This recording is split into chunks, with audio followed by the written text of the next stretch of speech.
નમસ્કાર. વિજાપુર સંદેશ ન્યૂઝમાં આપનું હાર્દિક સ્વાગત છે. તાજેતરમાં વસંત પંચમીના રોજ ગાંધીનગર જિલ્લાના કોટેશ્વર ચેહર માતાજીના મંદિરે બિપિનભાઈ ડાયાભાઈ પટેલ પરિવાર તરફથી નવચંડી યજ્ઞ યોજાઈ ગયો. શ્રી રસિકભાઈ ત્રિવેદી યજ્ઞના આચાર્ય તરીકે અને મુખ્ય અતિથિ તરીકે કાલુપુર મંદિરના મહંત શ્રી પુરુષોત્તમ દાસ તેમજ સુપ્રસિદ્ધ કથાકાર શ્રી રામકૃષ્ણદાસજી ઉપસ્થિત રહ્યા હતા.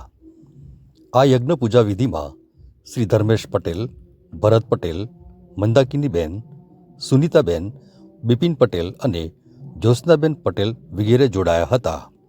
આ પ્રસંગે રાત્રે ફૂલોના ગરબામાં માઈ ભક્તો ભક્તિરસમાં તરબોળ થયા હતા અને સુપ્રસિદ્ધ સાહિત્યકાર અને સામાજિક કાર્યકર ડૉક્ટર ગુલાબચંદ પટેલ માતાજીના દર્શનનો લાભ લીધો હતો અને શોભાયાત્રા દરમિયાન કલાકારો ટીના રબારી, માનસી કુમાવત, વિજય જોરણંગ, દિલીપ ઠાકોરે લાઈવ ગરબાની રમઝટ બોલાવી હતી.